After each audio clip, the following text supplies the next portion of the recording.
Yo quiero presentar ya a mi invitada. Quiero darle la bienvenida a esta nuestra señal de Crear TV, enlazada al canal cubano de noticias, a la destacada profesora Paquita López Civeira, Francisca López Civeira, por supuesto, y Premio Nacional de Ciencias Sociales 2022, pero usted me decía que no puedo dejar de señalar que usted ha sido también Premio Nacional de Historia. En 2008. En 2008. Bueno, Francisca ha estado coordinando pues el segundo coloquio internacional de historiadores que sesiona también como parte de esta quinta conferencia.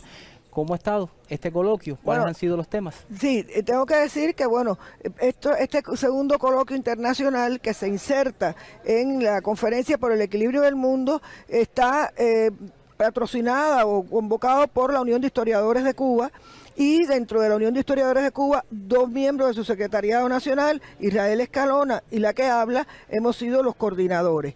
Y realmente, bueno, tiene que ver con Martí, por supuesto, textos de Martí, con problemas de la historia, de la enseñanza de la historia, de los textos de historia, de los problemas, digamos, de la emancipación, en fin, que es un coloquio que tiene una multiplicidad, pero donde, digamos, la historia es el punto que une a todas estas inquietudes. Bueno, pero además, Francisca es la autora de un título, digamos, fundamental para entender cómo ha sido ese fenómeno de apropiación, rechazo, valoración desde Cuba hacia los Estados Unidos, ¿verdad? Sí. Y quiero que me hable un poco de este título importantísimo. Bueno, en la Feria del Libro del año pasado se presentó mi libro Visiones Cubanas sobre los Estados Unidos, entre el paradigma, el imperio y la nación, que está en plural, porque son plurales las visiones, no es una sola,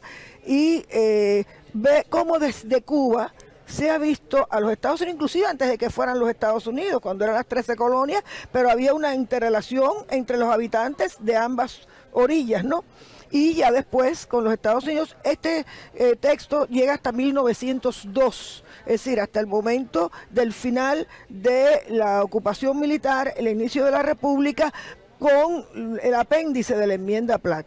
Y entonces, bueno, aquí lo mismo lo vemos desde el discurso político, desde la prensa, desde la historiografía, desde la poesía, desde la narrativa, cómo se ha visto a los Estados Unidos desde Cuba, y entonces nos encontramos que lo más común es esa ambivalencia de aceptación y rechazo, de asimilación y negación, que ha caracterizado, digamos, en el sentido de la influencia que puede ser cultural, etcétera, pero también ya, sobre todo cuando empieza a surgir una corriente anexionista, que entonces también aquí se hace mucho más fuerte, digamos, este sentido de los que están por la anexión, generalmente porque piensan que acercándose como un estado más de los Estados Unidos, en tiempos en que Cuba es colonia de una metrópoli que resulta atrasada como España, pues tendríamos un desarrollo económico mayor, estos grupos, digamos, de poder